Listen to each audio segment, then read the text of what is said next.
Bom, gente, vamos falar um pouquinho agora sobre os crimes que tem aqui no Estatuto do Desarmamento. Tem vários crimes, né? Para esse vídeo eu quero falar de dois, que são os dois primeiros que aparecem, a gente vai pela ordem na sequência, tá? Então, primeira coisa, algumas noções gerais, tá? Normalmente, nesses crimes que aparecem aqui no Estatuto do Desarmamento, a gente está falando em crimes de perigo abstrato, tá? Então, primeiro, crime de perigo, porque não tem dano, né? Então, assim, você andar armado de uma maneira indevida, não está provocando um dano direto para ninguém, né? Se você não usar arma, você não prejudicou ninguém. Mas o que o legislador entende? Que é perigoso, né? A pessoa andar armada indevidamente é uma coisa perigosa, uma coisa que não deveria acontecer. E, aliás, entende isso com razão. Eu mesmo falei no vídeo anterior, né, que a pessoa que está andando armada, né, fora da regulamentação, normalmente é para fazer coisa errada, tá? E mais do que isso, é um crime de perigo abstrato. Ou seja, o perigo é presumido. Não adianta você discutir, mas nesse caso concreto não teve perigo. Não. Então, você andar armado, né, é crime. E acabou. Né? É perigo abstrato. Tá? Eu até me lembro, né, eu contar para vocês uma história engraçadinha, uma senhora que eu conheço, uma simpática senhora de 75 anos, gente, veja, 75 anos, uma simpática vovó, né, que cozinha bem, cuida dos netos e tudo mais. Muito bem, o que aconteceu com essa simpática senhora? O filho dela é policial e tem arma. Arma legal. Eles foram viajar. O filho dela voltou antes e esqueceu a arma lá. Ele ligou para ela e falou: "Mãe, traz a arma para mim." E ela falou: "Mas eu não posso, eu não tenho porte de arma." Ele: "Não tem problema, enfia num saco de lixo e esconde debaixo do banco do carro." E ela fez. Veja, gente, eu tenho certeza que esta simpática avó, 75 anos, não sabe nem destravar a arma para atirar, né?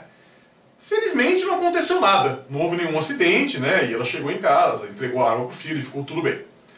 Mas, né, imaginem vocês se a polícia rodoviária parasse e encontrasse uma arma no banco do carro dela, né? Eles iam pensar: mas o que é isso, né? Será que é a vovó do pó, né, que veio aqui passear, né? Então vejam, gente, nesse caso, ela cometeu crime. Mas ela não sabe atirar, não colocou ninguém em risco. Não pode, né? Ela não tem porte de arma, não pode sair por aí armada, né? Então cometeu crime sim, né? Mas que absurdo. Mais ou menos, né, gente? Porque, claro, ela não ia fazer nada de errado com essa arma, de jeito nenhum, né? Mas é sempre um risco você ficar andando armado, né? Então, digamos que ela estacione o carro na rua, né, com a arma escondida lá debaixo do banco, né, vai fazer alguma coisa e alguém furta o carro. Aí leva a arma junto, né? Então, não pode, né? É por isso que você vai ter aqui esses crimes, né, sendo todos eles crimes de perigo abstrato, tá? Perigo presumido. Outra coisa, na redação original, o Estatuto do Desarmamento, para os crimes que a gente vai ver a partir de agora, ele proibia liberdade provisória e fiança, tá? Isso caiu. O STF entendeu que é inconstitucional, então hoje em dia segue a regra geral. Você pode ter a liberdade provisória ou a fiança, desde que atenda lá todos aqueles requisitos trazidos pelo Código de Processo Penal, tá bom? Dito isso, vamos falar sobre os crimes. Começar aqui pelo crime do artigo 12, né, que é posse irregular de arma de uso permitido. Bom, então posse irregular de arma de fogo de uso permitido. Então aqui a gente vai ter vários conceitos importantes. Então primeiro, isso nós já vimos no vídeo anterior, estou falando aqui de arma de uso permitido. Então, tem que seguir aquela regulamentação lá, o decreto que eu falei para vocês, ver o que é uma arma de uso permitido. Então a primeira coisa é isso. Porque se for de arma de uso restrito, aí já não vai ser esse crime, vai ser outro que a gente vai ver depois. Tá? E outra coisa, notem, aqui o tipo penal fala em posse. Posse irregular. Ele não está falando em porte de arma, que é diferente. Tá? Porte de arma o que é? É você sair na rua armado. Tá? Isso é porte de arma. Foi o que aquela simpática vovó fez. Tá? Aqui eu estou falando de posse. Então posse é simplesmente eu ter a arma em casa. O que também não pode, se não estiver seguindo a regulamentação que deve acontecer nesse tipo de situação. Tá? Então, é mais isso. Aqui é o crime da pessoa, né, que tem arma, né, de uso permitido, acessório, munição, tá, na sua casa, né, na sua residência, nas dependências da sua casa, ou ainda no seu local de trabalho. Então, por exemplo, se eu tivesse armas lá no meu escritório de advocacia, tá, isso também será crime se eu não tiver, né, autorização para tanto. Né? E, obviamente, desde que eu seja o responsável legal pelo estabelecimento. Então, se o escritório é meu e eu tenho armas lá, eu estou cometendo esse crime. Né? Se eu trabalho lá no lugar e vou armado, o dono do outro lugar não tem nada a ver com isso, né? Apenas eu cometo o crime, obviamente, tá?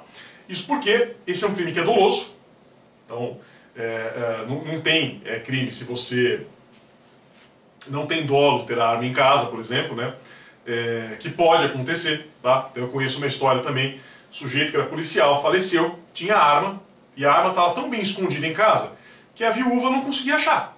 Então assim, ela sabia que ela tinha arma em casa, mas ela não sabia onde estava, porque o falecido escondeu muito bem escondido, daí não tinha como ela saber, teria que fazer uma sessão espírita, né, para baixar lá o espírito do cara, saber onde que ele escondeu a arma. Então aí não tem crime, né, porque não tem o dolo, não está agindo com dolo, aqui nesse caso específico, né. Também, obviamente, nesse caso, crime permanente, né, é como um crime de extorsão mediante sequestro, né, vocês sabem disso. Enquanto eu tenho a arma na minha casa, eu estou, né, em crime, o crime acontecendo, o que traz todas aquelas consequências que vocês já sabem, só revendo rapidinho. Quinto ano sempre é bom a gente rever as coisas, né, porque eu sei que o exame da OAB está chegando, muito embora momentaneamente ele esteja suspenso, né, vocês devem ter acompanhado a notícia aí, que a prova foi suspensa como quase tudo no mundo inteiro, né, mas já vamos nos preparando para isso, já vamos nos preocupando com isso, com o exame da OAB, que é uma coisa que vocês vão ter que enfrentar. Então, crime permanente, o que vai ter? Ó, primeiro, flagrante a qualquer momento, né, enquanto durar a permanência, eu posso ter prisão em flagrante. Prescrição só começa a correr depois que acaba a permanência, né? E se a lei mudar durante a permanência, ainda que mais gravosa, aplica a lei nova. Vocês já estudaram tudo isso, então só relembrando, esse aqui é um crime permanente, está sujeito a tudo isso, tá?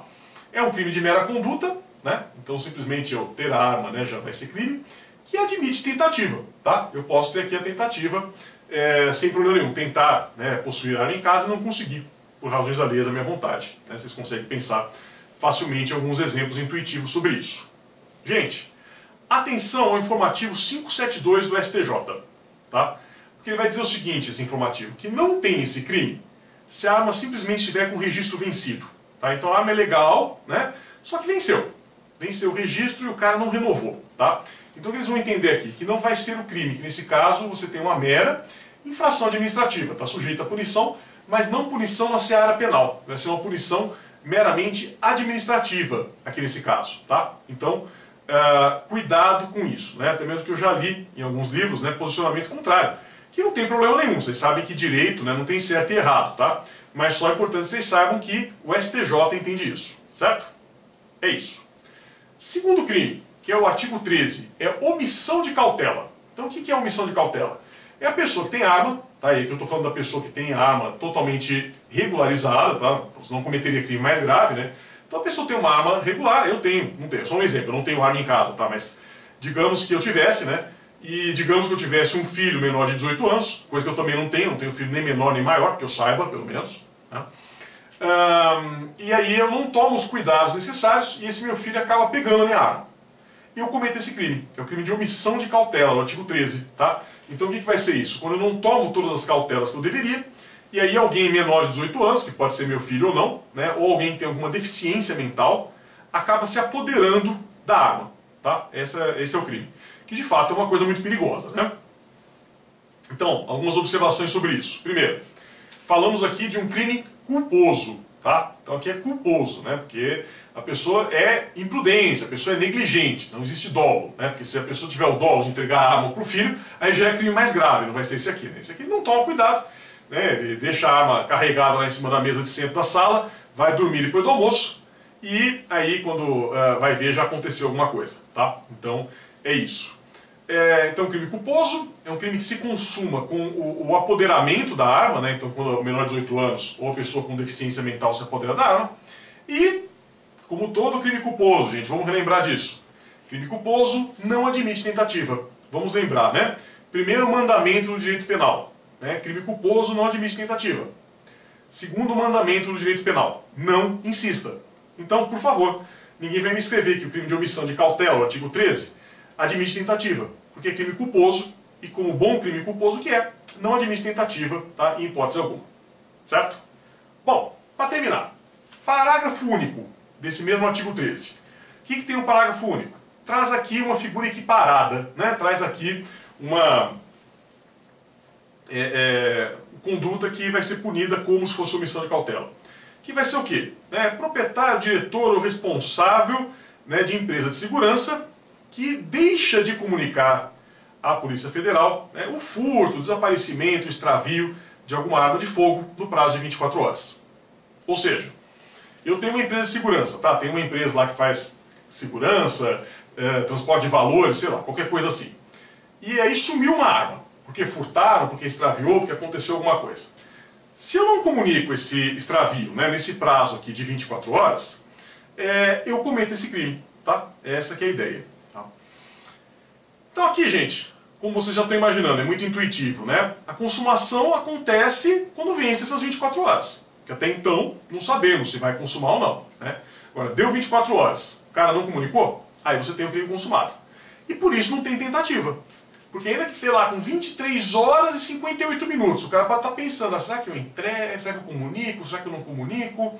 Né? Então ainda é cogitação. Né? Ainda são atos preparatórios.